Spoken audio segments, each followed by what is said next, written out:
Hello,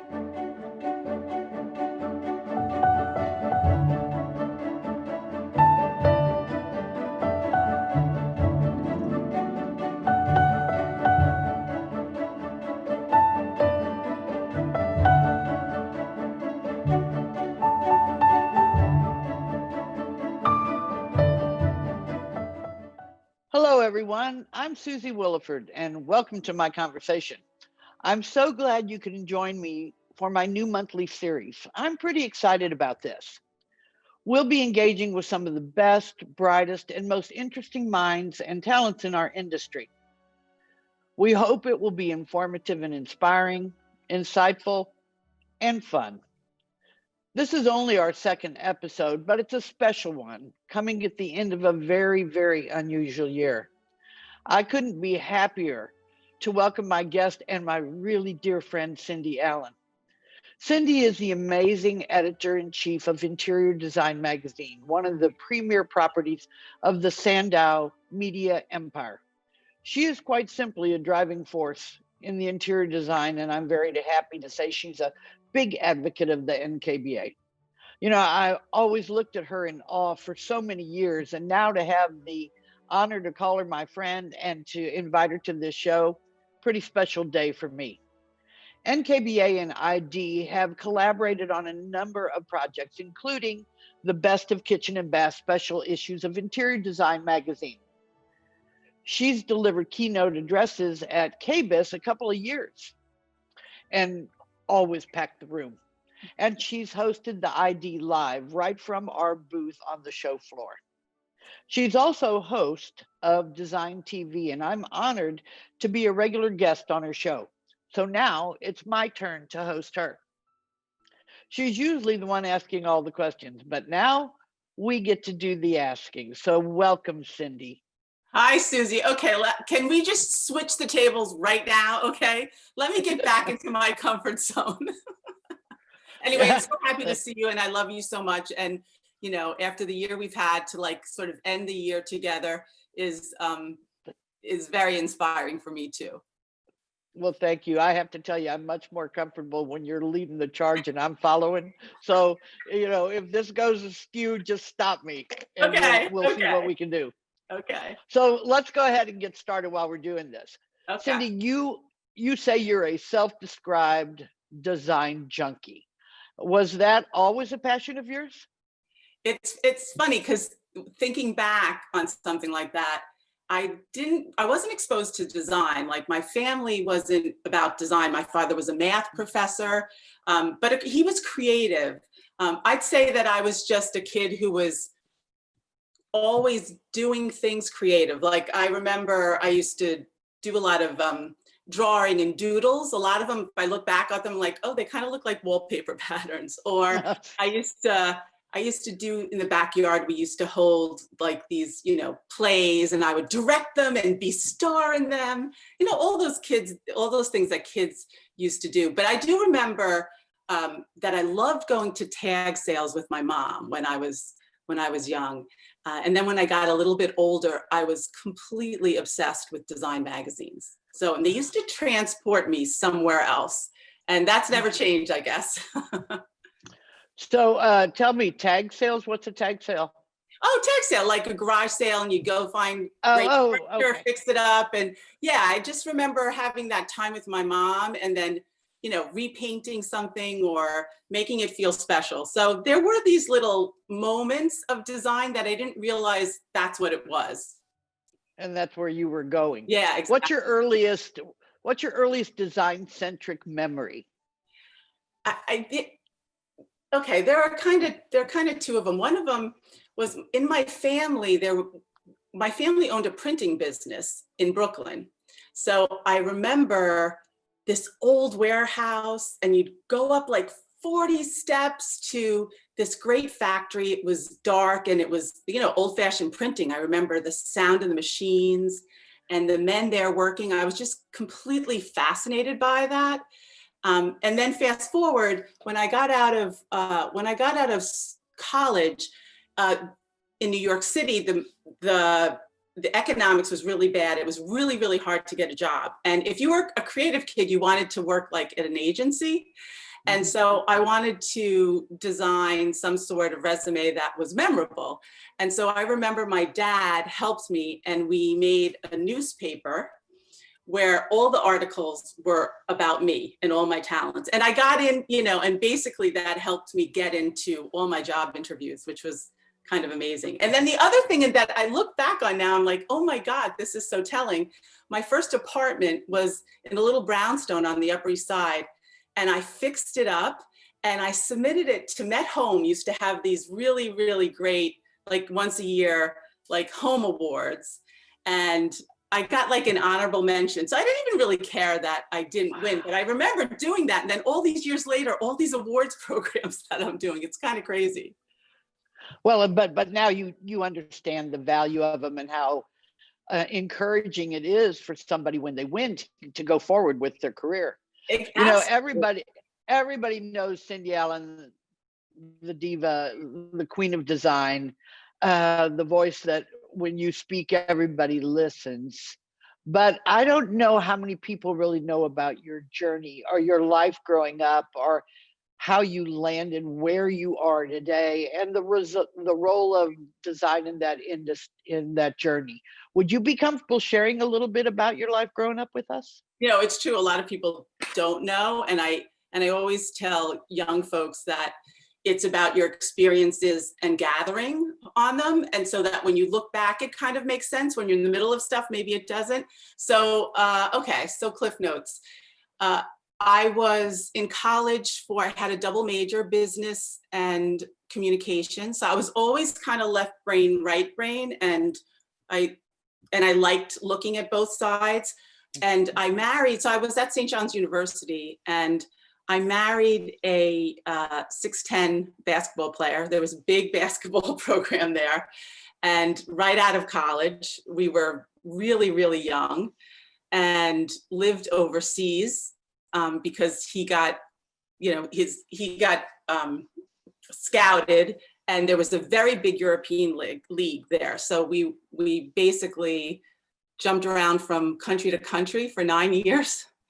And most people don't know this about me, that's for sure. Wow, that's exciting. Yeah. At the same time, we were really, really young. I mean, and he was a great guy, but neither one of us, I was so young. I had just gotten out of college, It was very exciting. I remember everyone was so excited, but it wasn't like a long lasting, you think it might be, but I think back then as a woman, it was easier to put your energy into someone else's career than your own. It was a different time than now, And so we got divorced, and I had to start over. So 9 years later, I started over at the bottom as an assistant at Calvin Klein Cosmetics, moved back to New York and started from the bottom.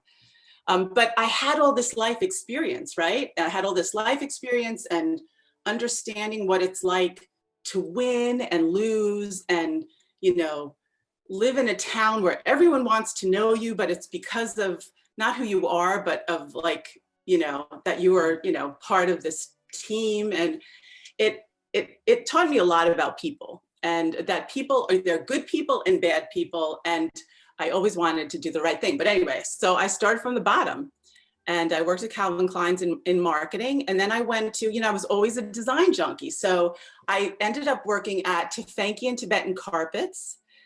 And I was in charge of marketing there.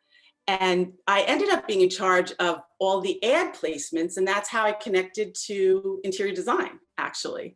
And I still remember back then, if you wanted a job, you'd look in the New York Times paper. And I was looking for my best friend because I didn't like the job she had. I was like, you could have a better job. So I started looking in the paper for a job for her. And I saw this ad for marketing director for Interior Design magazine. I was like, huh. And then I called a friend there. I said, would I be good at this job? They were like, you would be perfect. And that was my entree into interior design. Wow. Crazy, right? That's crazy. And it's interesting how part of your story parallels mine. So tell me. We have even, no, I mean about the Marion Young and I Ah, was so young and I was more invested in him than I was in me. And it took me right. a while to figure that out. And then I had to start over. You start over Exactly. it It doesn't with leave, other. right. It doesn't leave you, right? It's sort of like, No, okay, what about yourself? What are you going to do for yourself? It doesn't leave you. So no. yeah, And he was a great guy, and mine he's the too. fabric, part of the fabric of who I am today. So that's all good. Yeah. So obviously being left brain and right brain, you could have gone either way. Yeah. And you may have answered this already. I think I better understand what made you decide to go into journalism as opposed to design. Because you obviously could have gone either way. Yeah, it's a funny thing that it never occurred to me to be a designer. Like I was always more exposed to media and marketing and more exposed to magazines. So yeah, it never occurred to me. Talking about media. So print media, like a lot of businesses, have had some challenges, not just in COVID, but print media has been challenged now for quite a few years. A lot of people say that print is struggling. However, Sandow, being a smart and successful publisher, has branched into many other media platforms, primarily digital, been still successful in print. Yet, you still do have this successful print franchise that holds true across your whole company's portfolio. Why are you guys thriving when so many other legendary, long-standing, familiar titles are vanishing? That's a good and a really big question. Well, a couple of things. First of all, interior design has always sat in its own space, right? Because it's always been a professional magazine that represents and records the industry. And, that's different than many other magazines, even fabulous ones that we all love to look at. In the old days, it was called a trade magazine, right? Now it's like kind of a great design magazine. And we follow what's happening in the industry. So we're always staying current because of that. And we're always we're not looking at like print as print or digital as digital. We're looking at media, right? So we're all things to everybody in different ways. And the one thing that I think is really special about interior design is that we serve the community, right? So we're serving the architects and designers, we're serving the manufacturers. How do we better serve you, right? So that's why it was like for us, when COVID happened, how do we serve our industry if we can't be together? Because, we've had many successful events too. Okay, we're gonna pivot and we're gonna start Design TV. That's how we're gonna serve you. So I think we've always stayed very, very close. Plus we have these relationships, right? With these associations like yourself, the manufacturers, the designers, they need us, they want to hear from us, they want the support from us, and we want to give that back. And I think that because like the design community is about a lot of things, like you're going virtual for your show, but the minute you can get back in some way to being together. So they want to be together, they're touchy-feely, and now they're all having to go digital. So we're all those things. So I'm very, very proud of that. You should be. And you're a true and have been a true advocate for the industry. And you started the very impressive, because I've been to it, Best of Year Awards, also known as the Boy Awards. It's really quite a spectacular event in New York, and I can't wait to attend it live again next year. I know. This is just, I'm just so, I just want to be with somebody, all these wonderful people. There's a lot of great award shows, though. Why did you decide to start the boys, and what do you think their unique niche is? Yeah. Well, sometimes I say like the best idea is a simple one that when it works out, it seems like it was always meant to be there. And I think the Boy Awards is absolutely one of those things. It's funny how it happened though. So, every year we have Hall of Fame, where we induct luminaries in our industry. And the whole industry comes to New York City right at the beginning of Christmas time during the tree trimming and all of that. And they're in the audience. Now, I've stood in front of them for 20 years now. And I would say after God, I don't, maybe after like 7 or 8 of them, I look out at the audience, and, we only induct 4 luminaries. There's a whole, 1,400 people there. And if you look out, you see all of this talent, all this major work, whether it was product or project, like amazing talent. And I start to feel really, really guilty that there wasn't another vehicle to honor them and celebrate this amazing achievement, and plus the wide variety of it. And honestly, that's how the boys started. And I remember it took a couple years because at the time, the publisher at the time was like, Cindy, how are you going to do 2 in a row? And I was like, I'll do it. And it really became this special, 2 nights, which maybe it'll even expand more in the future. But, we were so surprised because people came in from all over the world. They don't know if they're one. They came in from all over the world. We always have like a dozen countries at least represented there. And when we talk about being diverse, and we always want to be more diverse and more diverse, we are diverse. And what happens at these award competitions is that's how you make these other kinds of connections, because some young designers and living in, far off countries, that's how their name gets on the map, by like submitting to awards programs. So then they come to the event, and then we love them up, and then they're part of the family, and so on and so on. So it's been a wonderful achievement, I have to say. And we did it virtually this whole week. We did it virtually. So we added. I know, right? So we added students.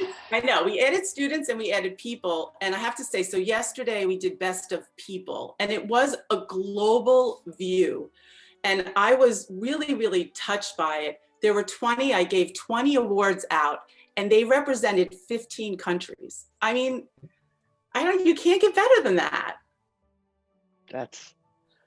So I was going to ask you what your game-changing aha moment was, but obviously that's when you looked out at the crowd and realized there could be more. I mean, that, for me, they're actually, that for sure. And then for me personally, since we're doing personal, my aha moment was, and I'm sure you don't know this either, is my husband, Marino, who I met. He was the art director on the marketing side at Architectural Digest.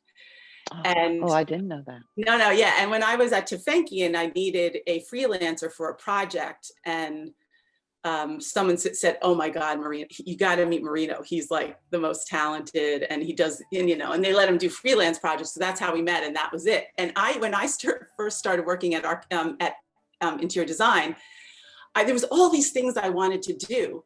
And he was the first person that I really looked up to, the first person who would ever say no to me, and I would listen to him. I would try not to. I'd be like, maybe say no, but he was so talented that I would leave interior design at 5 o'clock and go. He had a huge studio at Architectural Digest, and he would help me with projects for interior design. And when we got married, both magazines were at the wedding. It was kind of amazing. But when you find a partner, like a real partner, that was a game changer for me. Well, that's about the coolest thing I've heard yet. I love that. I know. Little romance in all of this. That's pretty cool. Hey, why not? So let's talk about, why not? Let's talk about 2020. Yeah. This has been an almost indescribable year. I keep thinking it just keeps becoming more indescribable. I know. Of course, it was dominated by COVID-19 and the presidential election and all these things that, have been stressful to say the least. But out of every year like this, every time, every cycle, good stuff comes out and lasting changes come out. But out of this, what design-related elements do you think 2020 will be remembered for? Oh boy. Oh boy. Well, if any. Yeah, no. There definitely will be. I mean, I think the things we can't see, which is to me really interesting is that we're having these conversations that we never had about air, for instance, and air circulation, spaces where you can open a window. Think about hospitality, like open a window in a hotel room, or terracing for office spaces, and new ways to work indoor and outdoor. So that's like kind of an amazing thing. Air. I had this amazing engineer on one of my Instagram programs who was telling me, it was teaching me all about COVID and air. So I feel like that's like really something we never thought about before. Another thing in the kitchen and bath industry, and especially in the plumbing industry, we've never talked about hygiene as much as we've ever have now, right? And I give my hats off to all of the amazing plumbing companies, because that's in their DNA of their company, but we never talk about it. We talk about design and beauty and function, but we never talked about hygiene. So that's like such a big thing that then starts to bring together this wellness, which is something we're going to be talking about for all our years to come, and in every category of the industry, which is amazing. I love this. We just gave a Best of Year award in Bath to this beautiful, it was a private wellness pavilion in Austria. It is absolutely killer to die for. But when you think about the home, this is spectacular. This is not something I would ever be able to have in my home. But when you think about the home and the kitchen and bath, and how much we've needed those spaces, like you, Suzie, like you redesigned your kitchen during COVID. Like, it's so important to us now, right? In a completely different way. That's true. And air circulation was at the top of my list, which if I would have done it 5 years ago, maybe it wouldn't be. My husband and I laugh about the world's probably the cleanest it has ever been, because everybody is really paying attention. And I think I agree with you. Those will be the lasting gifts out of this, is just a little better breathing, cleaner environment for all of us. Yes. So now, although this has been fascinating and a lot of fun, I really love this part. Now it's time for our lightning round, which is quick questions, quick answers, no explanations, just one word where possible, or a short sentence. Are you ready? I'm going to try. Okay. I'm going to try. Okay. What was your last Cindy Graham post? Oh, Jesus. Okay. Well, today I'm posting when I undo a box for each issue. So I'm going to undo the December issue today. David Rockwell, he has no idea. He's on the cover, and it's for an outdoor dining space, which is also a trend right now, COVID. Cool. Yeah. What design trend or element do you wish would just go away forever? You're making me nervous with these questions. I